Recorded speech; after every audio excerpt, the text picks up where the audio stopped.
manera es una de las cosas, o contumacia en algunos casos, utilizan esos términos para referirse al judío. Incluso hace un pueblo que tiene una conciencia de su antigüedad,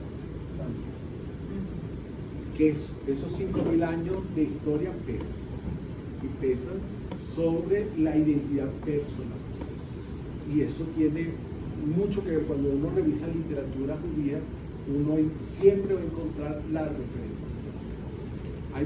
Hay pueblos que son ahistóricos, o sea, tienen mayor conciencia de su pasado reciente, quizás, pero hay muchos pueblos que no se preocupan tanto por la historia como el pueblo judío, que tiene además siglos de literatura escrita, por lo tanto puede revisar su propia historia. Los indígenas venezolanos no tienen escritura, por lo tanto no saben que de 1492 para allá no tienen idea que se puede sacar, a menos que sean relatos orales, que están todos dentro de la onda de la leyenda. El otro es el tema de la responsabilidad. Y esto es un mandamiento que está dentro del Talmud, donde dice que todo judío es responsable uno del otro. Eso es un mandamiento así. Quiere decir que si hay una persona que esté en necesidad, toda la comunidad es responsable por la necesidad de esa persona. Y esa persona se le ayuda para que esa persona luego ayude a la persona. O sea, es una responsabilidad. La responsabilidad es mutua. No es la responsabilidad con una sola persona, sino la responsabilidad con esa persona, pero además esa persona tiene que retribuir la ayuda que se le dio. Entonces ahí va el tema de la solidaridad, que se ve, es notoria en las comunidades, todas las comunidades. Básicamente las comunidades sobrevivieron todas estas persecuciones por el tema de la solidaridad. Huía un grupo de Maguncia y se iba para Toledo, lo recibía la comunidad judía y lo protegía. Era la manera de sobrevivir. Adelante. Memoria histórica, por supuesto, volvemos al tema de recordar las víctimas, sobre todo desde el punto de vista de la víctima, la historia vista desde el pueblo y no desde el gobernante. La historiografía generalmente se escribe a partir de los victoriosos y por supuesto de los gobernantes, mientras que la historia judía se escribe a partir del recuerdo. Muy efectivo para la literatura, por cierto. Y la otra es el tema de la continuidad. Esta responsabilidad no es solamente con las generaciones pasadas, sino con las generaciones futuras. Por lo tanto, la continuidad del pueblo judío está dentro de la responsabilidad de cada individuo. Es decir, el individuo tiene que asegurarse de que va a tener descendencia, y esa descendencia debe ser, o por lo menos mantener la cultura judía. Todo judío es un sobreviviente, eso lo dice el índice, y si vemos el curso histórico de las persecuciones, todos somos sobrevivientes de algo, ¿no? Pero el judío tiene muy consciente esa parte de la supervivencia como una forma de esto lo tienen ustedes en la página. Simplemente aquí lo estamos haciendo así para que podamos ver quiénes entraron, quiénes no entraron. Y una de las cosas que generalmente caracteriza al judío, y eso es por la misma influencia del antisemitismo, es que el judío ha desarrollado una necesidad constante de estar justificando su propia existencia. Y eso lo vemos mucho en cierto tipo de textos donde el judío dice, bueno, que nosotros hicimos, nosotros dijimos, nosotros, hay gente, no debieron haber matado a todos los judíos porque ahí había gente valiosa. Ese tipo de justificación que está en el etos judío, eso no es como una forma de reacción al antisemitismo. Y es el hecho de siempre estar tratando de sobresalir como una forma de justificar su propia existencia y una forma también de sobrevivencia. Que visto desde otros pueblos, la gente no tiene esa necesidad constante de estar diciendo, bueno, y todo lo que yo hago lo tengo que justificar. Y eso es parte de la influencia del antisemitismo dentro del pueblo. O sea, pórtate bien, trata de hacer las cosas bien, sé buena persona, cumple las leyes, todo, para que no te persigan. Y eso está, cuando uno lee y revisa toda la literatura, vamos a decir, la narrativa judía, siempre hay un poco eso, una constante, y lo vemos incluso en países donde tradicionalmente no ha habido antisemitismo, como es el caso venezolano hasta hace poco. Y sigue siendo el caso venezolano porque aquí no hay antisemitismo popular.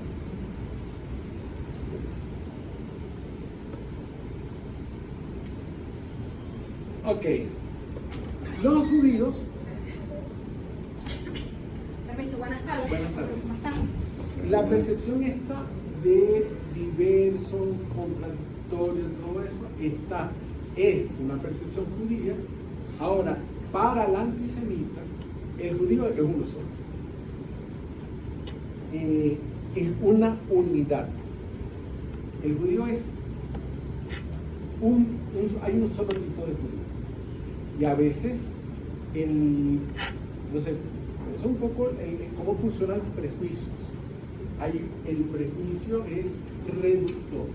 Ahí no se ven los matices. Los matices no existen para quien quiere estigmatizar un grupo completo. Y generalmente esos prejuicios, en el caso judío, siempre son, su mayoría son negativos. No sé si en la última clase yo les hablaba tanto de dos prejuicios, un prejuicio antisemita y un prejuicio filosemita. El prejuicio filosemita es aquel que quiere ver en el judío solo cosas positivas. Entonces, ese prejuicio es también un prejuicio y también puede revertirse, porque al no fundamentarse en la percepción del otro como una persona con sus defectos y sus virtudes, y solamente ver virtudes, cuando esa persona comete alguna infracción o algo se sale del prejuicio, entonces una persona que tiene ese prejuicio filosemita fácilmente brinca al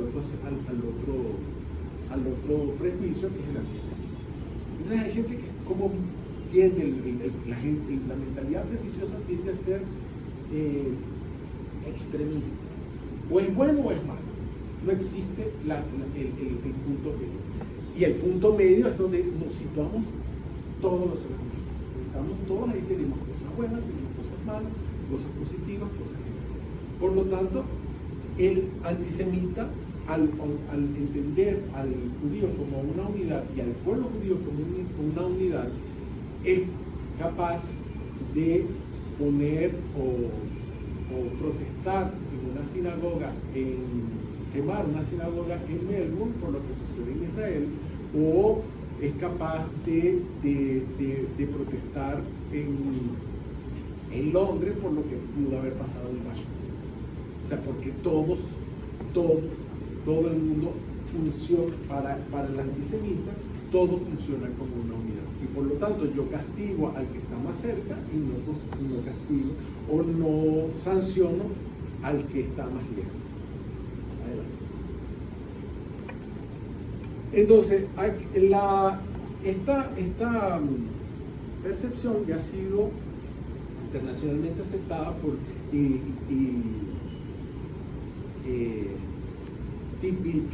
tipificada por la International Holocaust Remembrance Alliance, que dice que el antisemitismo es una cierta percepción de los judíos que puede expresarse como odio hacia ellos, por supuesto. ellas también incluyen no solamente el judío, sino el que se percibe como judío. O sea, una persona no necesariamente judía para el antisemita, sino que es percibido como judío. Por lo tanto, el ataque a una persona no es necesariamente por ser objetivamente judío, sino porque es percibido como judío. Las manifestaciones retóricas y físicas de antisemitismo están dirigidas a personas judías o no, a sus propiedades, a instituciones de la comunidad e instalaciones religiosas. O sea, que todo lo que representa el judaísmo, ir en contra de eso es lo que nosotros llamamos antisemitismo.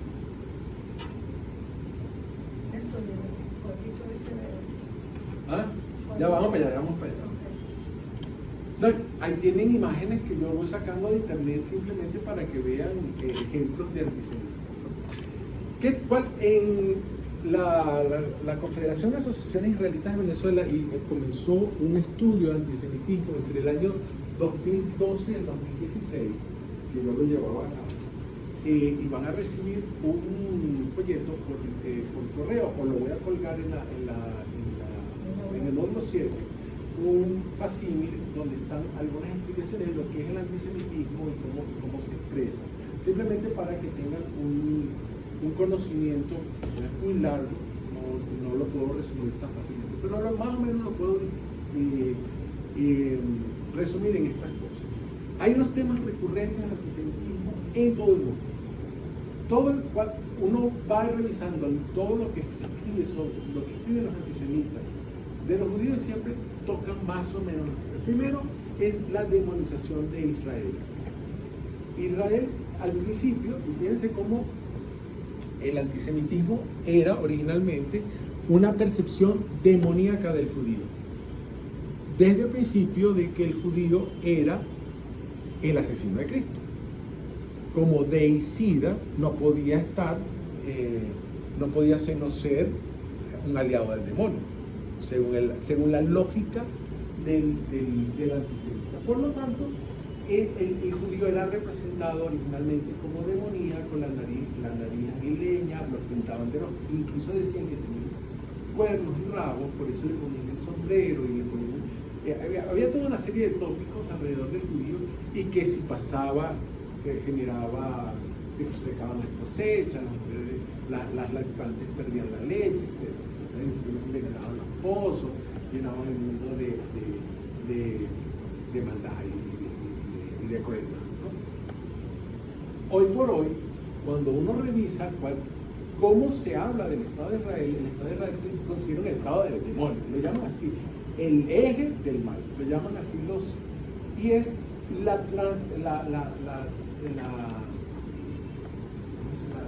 transpolación de ese tropo individual a un tropo colectivo, esta vez como Estado. Eso es generando lo que podríamos llamar un antisemitismo geopolítico, donde todo lo que haga Israel, bueno, malo, malo. Ese es el vertedero. Entonces, primero es la demonización de Israel y el revisionismo histórico, donde la historia de Israel se tergiversa para cambiarla, ya sea para convertirla en la historia de los nazis, o para, en algunos casos, convertir al perseguido en perseguido.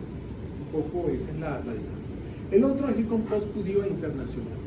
Esto es un tropo que viene de principios del siglo XX, a finales del siglo XIX, con unos ciertos liberos que andaban circulando por Europa, llamados, el más popular de todos, los protocolos de los sabios visiones, que era un libro que decía que, era un supuesto texto, es un supuesto porque se descubrió que no era tal, que no había sido escrito, sino había sido escrito para otro pueblo, y se lo añadieron al pueblo judío, sobre todo después de la Revolución Rusa, donde decía que los judíos y los masones se habían reunido y se habían puesto de acuerdo para conquistar a los pinky cerebros de la manera más burda, ¿no? Sin embargo, estas conspiraciones, esta idea de de ese complot internacional para acabar la civilización occidental, para apoderarse del mundo, de las riquezas del mundo. Es uno de los topos más, uno de los lugares comunes más extendidos cuando uno revisa la opinión del antisemita en el mundo, ¿sí? Es impresionante. Yo pensaba que estas cosas son como en otro lado. Sin embargo, cuando revisábamos la prensa venezolana en estos 5 años que estuvimos haciendo el estudio, la prensa venezolana está todos los días repitiendo la misma idea. Sí, ese grafiti aquí. Lo que te están viendo es del metro del Parque Ley. Exacto.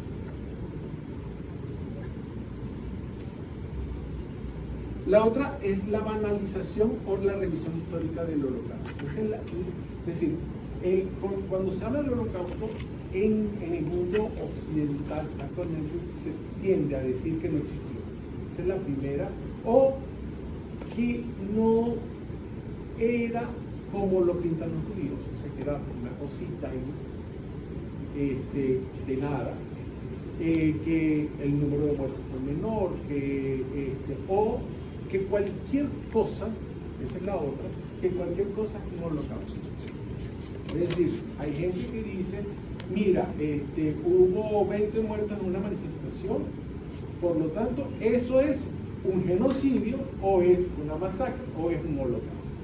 Eso es una banalización en el sentido de una comparación indebida, porque cuando ustedes estudian el holocausto es un programa sistemático de asesinato de personas y de desaparición de toda una cultura. O sea, que va desde sacar los libros de las bibliotecas, todos los libros públicos, y quemarlos, hasta ir a los cementerios y aplanarlos y usar las lápidas para hacer carreteras. Eso es lo que es un proyecto de olvido. O sea, es un proyecto de borrar de la faz de la tierra un pueblo completo.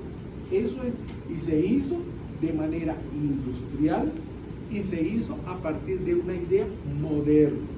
La idea de que podemos utilizar mecanismos de la ciencia, usamos la ciencia para borrar y asesinar personas. Ahí incluimos médicos, hay los grandes ideólogos, médicos, arqueólogos, antropólogos, fueron los que decidieron que había que extirpar esa parte de la población porque esa gente era negativa, no debía existir. Si el holocausto hubiera existido, hubiera proseguido, probablemente o Venezuela prácticamente estaría vacía, o estaríamos todos esclavizados. Okay. La otra, promoción de los prejuicios o la literatura antisemita, en algunos casos hablar y decir que el libro, sobre todo el Mein Kampf, que es el libro de Hitler, el diario de Hitler, y los protocolos de la aviación son literaturas recomendadas. Acá en Venezuela, por ejemplo, en muchas escuelas, en las bibliotecas, hemos detectado libros de los protocolos de la aviación entre María de Jorge Isaac, en escuelas públicas. Sí. El antisemitismo hay muchos tipos. Históricamente hay un antisemitismo antiguo, y por ahí empieza el tema de cómo surge el antisemitismo.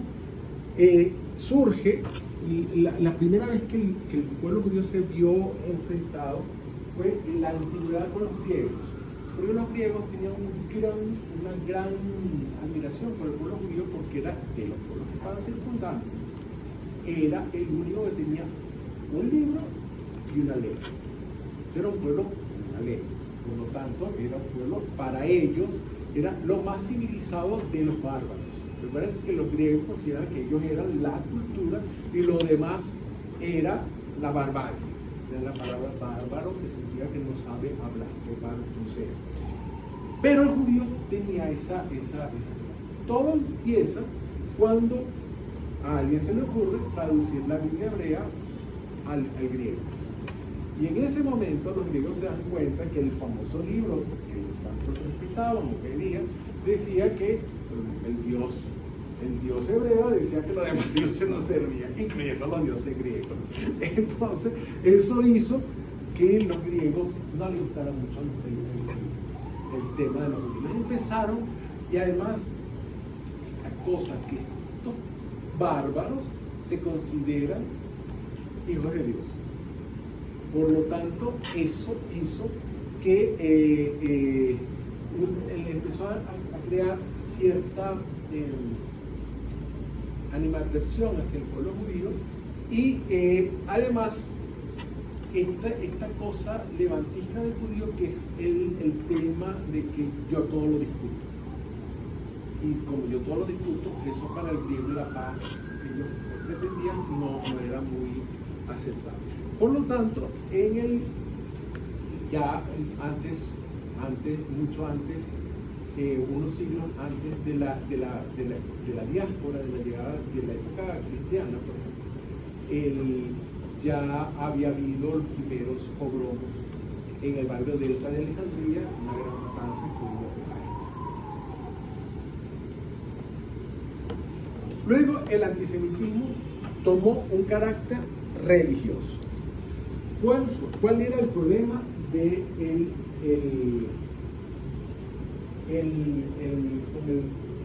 con el judío? Esto lo dice Gerard Mesadier en su libro de Historia del Antisemitismo. Para que si lo quieren revisar, ahí está. De todas maneras, en lo que yo les pasé, en lo que les voy a pasar en el librito, está mejor explicado. Pero lo primero que decía es que originalmente el pueblo judío, a pesar de que ahora está prohibida el proselitismo, hubo un momento en que el pueblo judío también hacía proselitismo. O sea, en este proceso de ir a la diáspora también iban y había misiones que iban y trataban de convertir a otros pueblos. Existe, por ejemplo, el libro del Kusari, que es un libro de Yehuda Levi. En el libro del Kusari se narra la historia de cómo el pueblo de los Kusaros, que deberían estar más o menos por los lados entre Georgia, la actual Georgia y la actual Armenia, por ahí debería estar. Un pueblo de esos se convirtió en judaísmo. Se convirtió porque unos rabinos fueron y los convencieron al rey, y el rey obligó a la población a convertirse. Pero sí había cierta rivalidad. En el momento en que los pueblos judíos, los judíos iban a las comunidades, iban también los cristianos. Y los cristianos empezaban a tener ciertos roces, y sobre todo por un tema importante. Una de las grandes contradicciones era si Jesús era el Dios y Jesús era judío, ¿por qué los judíos no se convirtieron? Esa primera reflexión desde el punto de vista pagano. Entonces, bueno, venían los cristianos y decían, bueno, mira, Jesús es Dios y está el Padre, el Espíritu Santo. Y le preguntaban a los judíos, ¿pero eso es verdad? Y el judío decía, mira, no, así no está planteado. Hay una diferencia, hay una visión distinta. Por lo tanto, el judío se convirtió en una especie de testigo porque era judío, y por lo tanto, si venía de ese pueblo, Jesús podía, y se explicaban muchas cosas de Jesús a partir de la existencia del pueblo judío, pero a la vez, al no haberse convertido al cristianismo, el judío era un testigo que era muy difícil de digerir para los jerarcas de la iglesia. De hecho, en los primeros concilios, uno de los santos que se llaman padres de la iglesia oriental y padre de la iglesia católica también, que es San Juan Crisóstomo, lanza un famoso edicto, lanza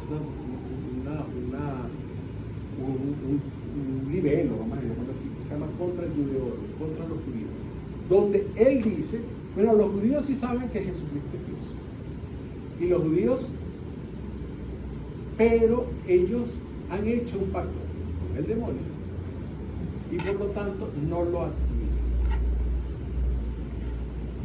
porque son hijos del demonio. Y como son hijos del demonio, a los judíos hay que resguardarlos, segregarlos, incluso ponerle una insignia en la ropa para que se sepa que ellos no son dignos de confianza. O sea, son pérfidos. La palabra perfidia es una palabra que ha perseguido al judío mucho tiempo, ¿no? Porque no es digno de confianza. Y de ahí, y además eso está cuando el antisemitismo religioso se empieza a revisar, por ejemplo, el tema de Judas, en la traición, y el nombre de Judas, el judío, está muy cerca. A pesar de que está el otro Judas Tadeo, pero ese no lo toman en cuenta. El Judas, el que cuenta como Judas, es el Iscariote. Ese es el Judas. Es el mismo nombre. Todos los apóstoles tenían el mismo nombre, pero este particularmente, Judas, es Judas y el Iscariote, el que vende a Jesús por las 30 monedas de plata. Entonces el judío, muy apegado a la plata y es capaz de vender a Dios y todo. Por ahí viene el discurso, ¿no? Para que entiendan. Sí. Profe, una pregunta. ¿Y quién inventó ese cuento de que los judíos mataron a Jesús? O sea, la iglesia, un grupo de personas. O sea, ¿por qué no dijeron de una vez que fueron los romanos? O sea, ¿quién inventó? Porque, bueno, entonces, pero vamos a estar claros, ¿dónde se estaba desarrollando la iglesia cristiana? En el Imperio Romano. Entonces, no, o sea, se van a echar la culpa a ellos. Entonces era más fácil echarle la culpa al otro. Es una lectura. Cuando yo hago la lectura, hay un texto del libro, creo que es Mateo, no estoy seguro, que dice que cuando los judíos entregaron a Jesús, y ahí estaba Barrabás y Jesús, y Barrabás y Jesús. Entonces le dicen, no, bueno, queremos que maten a Jesús. Entonces dice el Evangelio que su sangre caiga sobre nosotros y sobre todas las generaciones venideras de nuestros hijos. Entonces, claro, eso algunos dicen que fue agregado. Yo no estoy hablando de esto, estoy hablando de lo que se dice por ahí y lo que dicen los que revisan.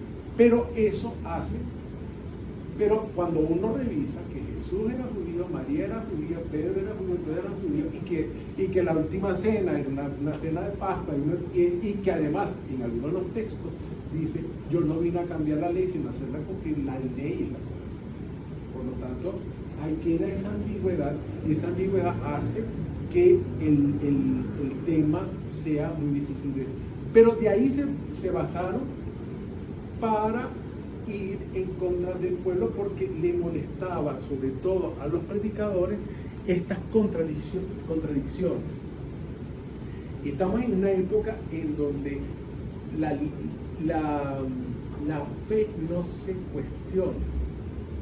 En la antigüedad la fe se aceptaba o no se aceptaba, o creías o no creías, si no creías te mataban.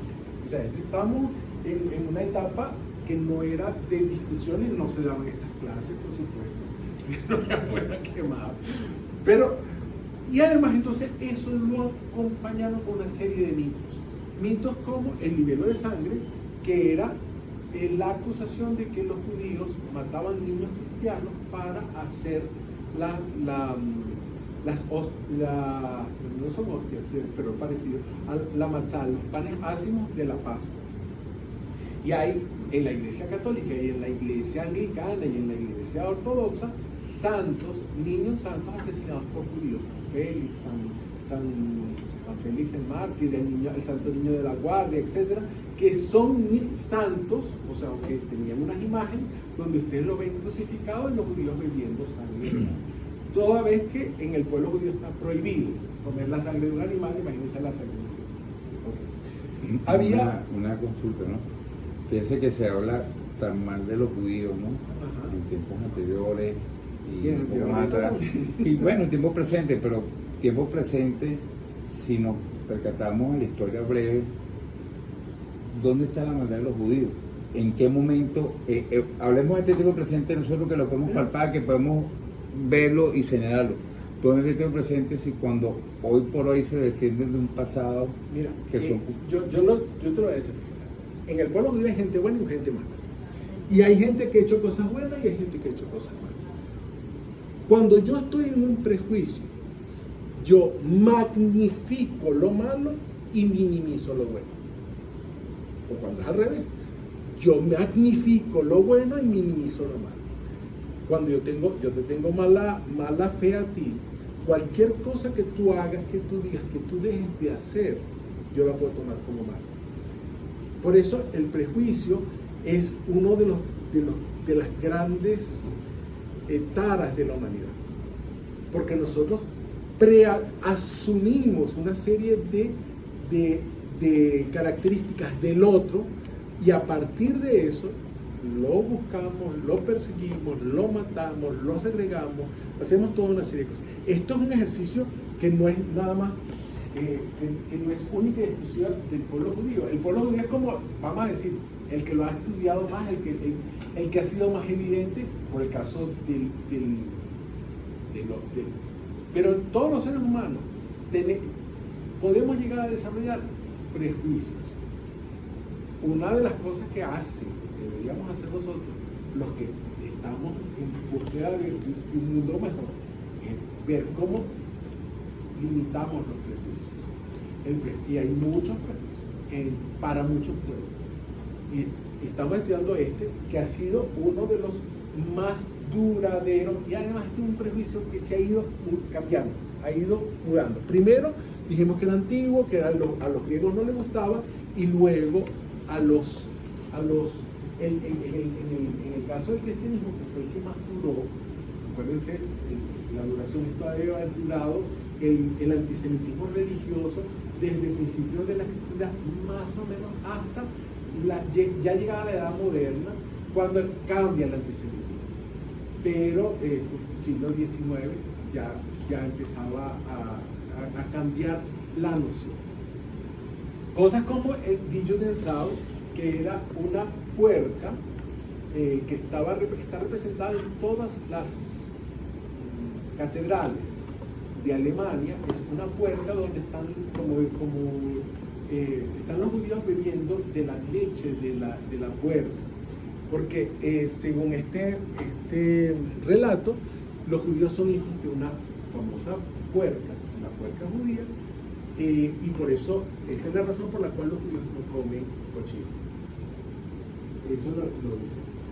Luego está el famoso judío errante, el famoso Hashverosh, el que maldijo a Jesús en la cruz y que lo mandaron a andar por todas las tierras, y eso fue una forma también de estigmatizar a esta población que de alguna manera iba de un lado a otro viendo a ver dónde podía vivir un poquito mejor. La profanación de la hostia, decían que los judíos robaban las hostias en las iglesias para edificar sobre ellas o para apuñalarlas. Y el envenenamiento de los pozos. Así que los judíos generaban pestes. Uno de los grandes momentos de persecución contra los judíos en la Edad Media con la peste negra, donde por ciertas condiciones higiénicas los judíos no se morían, mientras que morían menos, que los que se morían del lado cristiano, sobre todo por el estado de salubridad. Hay un precepto judaico que hay que lavarse las manos antes de comer. Entonces, imagínense, sin saber que existían los gérmenes, si existían las bacterias, nada, simplemente hay que lavarse las manos por un precepto religioso. Y eso no estaba del otro lado. Entonces, esa higiene, o el cuidado mínimo de la higiene de bañarse todas las semanas, por lo menos, entonces hacía que la gente tuviera una vida más saludable que la otra. Y al comer ciertas cosas también, o cuidarse de lo que se come, también hace que la pase. Luego viene el famoso antisemitismo económico. Todavía en la Edad Media empieza la acusación del tema de la usura, que tiene una razón. El judío no le permitía en la Europa medieval poseer tierras. Pero en la Europa medieval la única forma de subsistencia era tener un terrenito, cosechar. Entonces, los judíos vivían en las ciudades haciendo, eran urbanos, por decirlo así. Y una de las cosas que podían hacer era, y que no estaba permitido para los cristianos, era prestar dinero por interés. Y eso le dio, habrá habido, por supuesto, abusos, como lo vamos a negar, de ciertos grupos, pero no eran todos, era un grupo de gente que se dedicaba a eso y que ahora devina en la banca, y ahora eso es una profesión de lo más chic, pero en aquel entonces eran muy mal vistos. Por lo tanto, los judíos, como controladores de la banca y del dinero, queda esa mala imagen. Y además queda la idea de que los judíos son los explotadores de los pueblos. El judío como el capitalismo salvaje que está detrás de los pueblos y hambriando a la gente, ¿no? Y eso un poco también porque los judíos se dedicaban a lo que ellos llamaban actividades improductivas, a leer, a estudiar, doctorado, o a cosas como el arte, o cosas como la orfebrería, la herrería, cosas que no, la tenería, que son típicos actividades judías que son urbanas. Quiero decir esto del urbano porque en la sociedad occidental, a partir de las églogas de Virgilio, hay toda una noción de que lo correcto, lo bello, lo hermoso, lo deseable es el campo. Y la ciudad siempre se ha visto como algo falso, algo que está ahí, que no es lo que es.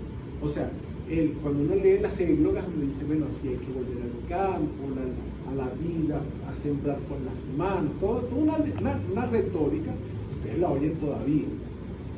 En Camboya mataron miles de personas con ese mismo cuento, de que hay que volver al campo y váyase todo el mundo a la ciudad para vivir. Pero esa misma idea, cuando se ve al pueblo judío, el pueblo judío siempre estaba en las ciudades. Por lo tanto, esa misma idea también, esta cosa de lo falso de la ciudad, del mundo de las joyas, de todo eso, como una forma de demonizar una parte de la población. Y la otra, el tema de que son corporativistas.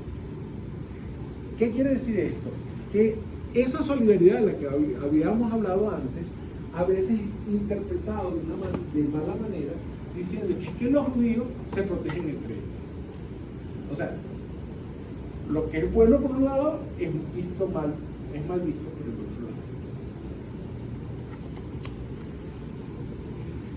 Luego, en el siglo XIX, ya empezando el siglo XX, el judío, el antisemitismo se vuelve político.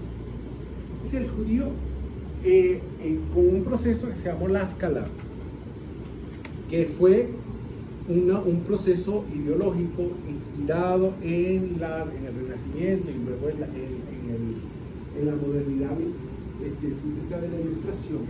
El judío creó su propia ilustración, su propio, lo llamaban iluminismo. Es decir, hubo gente, Mendelssohn entre ellos, dijeron, mira, ya está, ya sé por qué a nosotros nos persiguen. A nosotros nos persiguen porque nosotros somos distintos. Entonces vamos a hacer una cosa muy chévere. Vamos a abandonar los shtetl, vamos a abandonar los guetos, vamos a vestirnos como los cristianos, vamos a hablar la lengua de los cristianos y vamos a integrarnos en la sociedad, vamos a ir a las universidades, vamos a trabajar, a estar ahí, para que no nos persigan.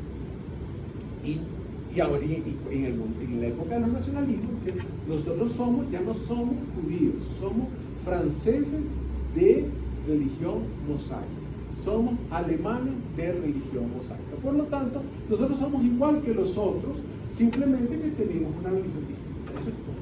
Ese fue ese movimiento que sacó mucha gente, mientras ciertos grupos permanecían en su cultura, los otros, un grupo importante, sobre todo en la Europa occidental, básicamente Alemania, Francia, Norte de Italia, Inglaterra, todos se volvieron franceses, alemanes, ingleses, etc.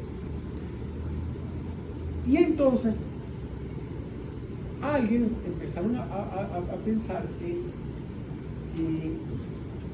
una de esas guerras, en una guerra entre Rusia y Alemania, entre Francia y Alemania, que había grupos quintacolumnistas, es decir, grupos que no eran tan nacionalistas como decían. Otra vez la perfidia, es decir, una gente que no se le puede confiar. Fíjate, volvemos al mismo cuento. No se puede confiar en el judío porque para el judío es primero ser judío y después la nacionalidad.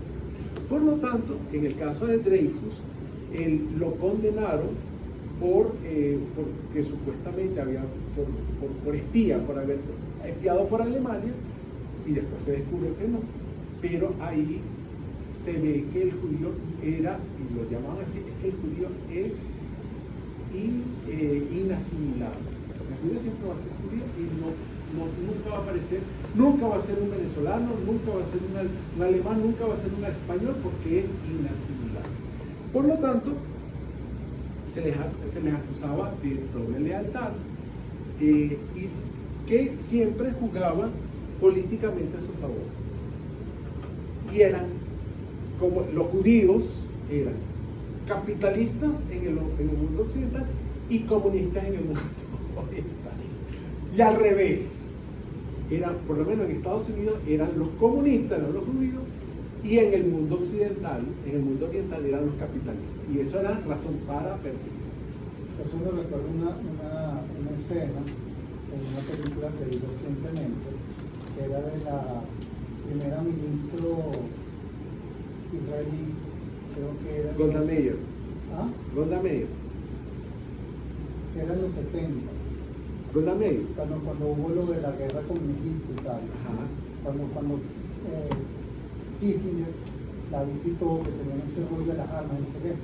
Kissinger le dijo a ella, mira, yo primero soy norteamericano, segundo soy el secretario de Estado y tercero soy judío. Claro, ella como... Le salió como una de ellas. Le salió como una de ellas, como que bueno, perfecto, porque nosotros leemos de derecha a izquierda, o sea que bueno, de abajo para arriba, una cosa así. Pero eso es más o menos eso, que fíjate, él era judío, pero eso no quiere decir que él tenía que ser todo esto, tenía que ser aquello, ¿no? Claro, son como una parte de su identidad, pero no toda su identidad. Evidente. Ahora, insisto, todo el mundo toma, si tú tienes una actitud antisemita, tú siempre vas a hacer una lectura negativa de cualquier cosa que se haga. Entonces, hagas o no hagas, o dejes de hacer, siempre vas a ser mal visto. Ese es el problema del prejuicio en general, ¿no? y por lo tanto los judíos no son de fiar. Ese es el judaísmo, el antisemitismo político. Luego viene el racialismo. Con la modernidad, con la ilustración, una de las ideas más perniciosas que surgieron en toda Europa y que a nosotros también nos afecta es la idea de los ilustrados franceses o de los ilustrados alemanes diciendo que así como Darwin descubrió la evolución de las especies, donde la especie superior y la especie inferior, entonces en esta evolución el fuerte se impone sobre el débil. Eso lo llevaron al campo de la sociedad y dijeron, existe en la sociedad razas que están unas por encima de la otra. Cuando decimos que el holocausto es producto de la modernidad, por eso, porque empieza de un pensamiento pseudocientífico, y entiéndase que el racismo fue durante muchos años se estudiaron en las universidades como ciencia. O sea, la gente iba a estudiar racismo.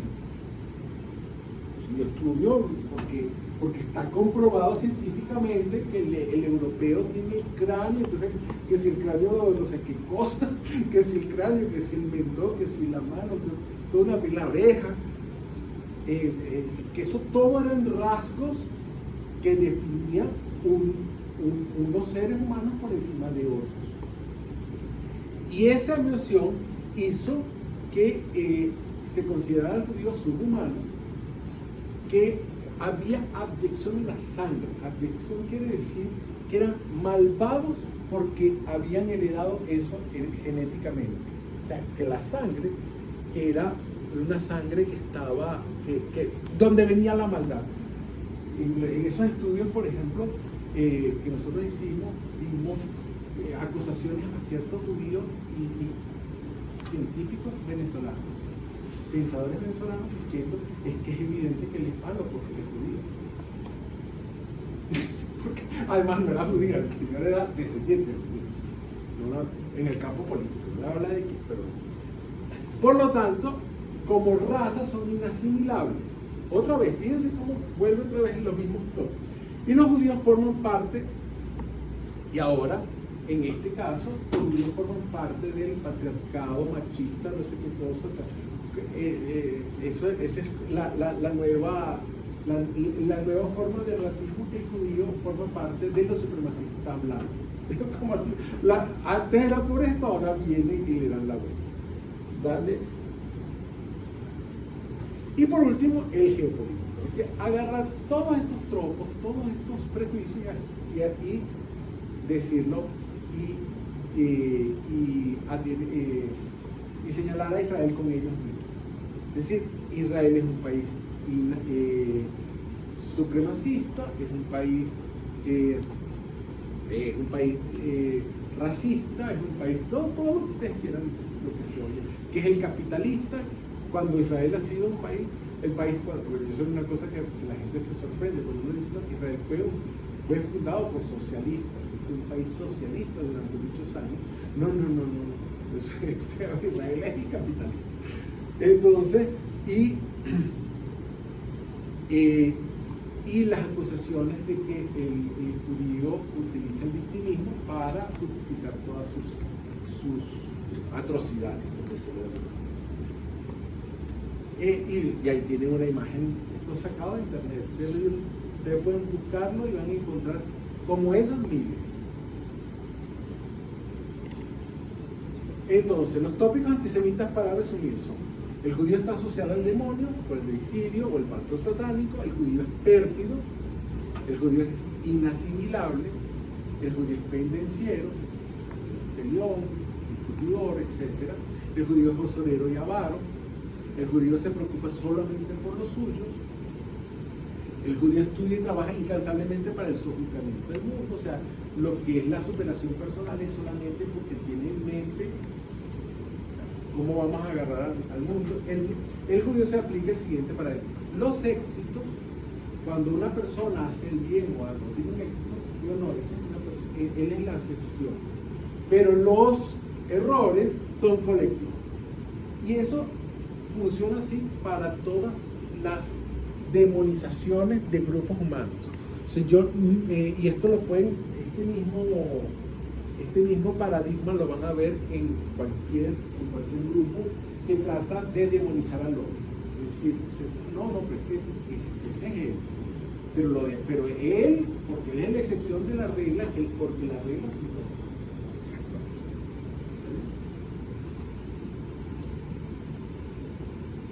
Para eso, ahí está ese grupo chiquito. Bueno, ¿qué se hace contra todo esto? Hay que trabajar la memoria, hay que estudiar, hay que guardar distancia de los tropos, y esto es para todos, esto no es nada más para el tema antisemita, esto es una recomendación general. Uno tiene que, como intelectual, como estudioso, debe guardar cierta distancia de lo que nos cuentan, de nuestras propias creencias. Si quieres te lo leo. Ajá. Tú no puedes leer. No lo puedo leer. Te lo leo. Bueno, ajá. ¿Quieres que te lo lea? Sí. Ok. Memoria y cultura de la denuncia Ajá. de la injusticia. Ok, una de las cosas que uno tiene que hacer es practicar la denunciar todo lo que uno considera injusto. Solidaridad automática con el perseguido o el otro. Bueno, hay que solidarizarse con el otro. O sea, automática no tanto. El judío se esfuerza más En alcanzar el éxito. Bueno, ese es uno de las cosas. necesidad de justificarse. Bueno, ya lo explicamos. El judío procura que sus nietos sean judíos. Bueno, ese es el otro tema.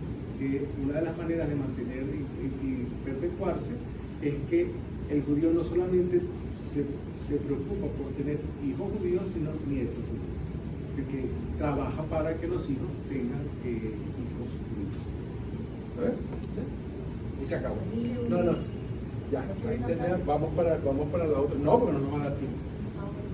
Vamos a empezar con la segunda. O ya se acabó la clase. ¿Qué hora es? Las 3:12. Ok, se acabó la clase. Pregunta, vamos a contestar preguntas, a ver qué podemos aclarar por aquí.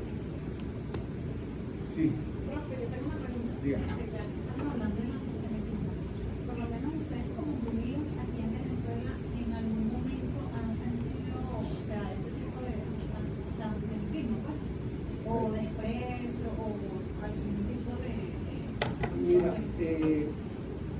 nosotros, Ajá, Miguel y exacto. yo, fuimos testigos de la profanación de la sinagoga de los Profetas. Y no solamente, ojo, no solamente la profanación que fue un sábado. Nosotros, días anteriores, habíamos estado reunidos, ¿te acuerdas? Entonces nos tiraron bombas para adentro, cohetes. Y fue, fíjense cómo funciona una mente. Hubo una manifestación, vamos a decir, no sé si la podemos llamar justificada o no, de los que apoyan a los palestinos protestando por la guerra de Gaza de ese entonces, del 2008, finales de 2008. Y hubo una convocatoria en la prensa nacional, llamando a una manifestación no ante la Embajada de Israel, que sería el país, estaba cometiendo lo que ellos llamaban las atrocidades, como ustedes lo quieran llamar, pero era ahí, la convocaron frente a la sinagoga. Es decir, fíjense que hay una confusión entre nacionalidad y religión. Si yo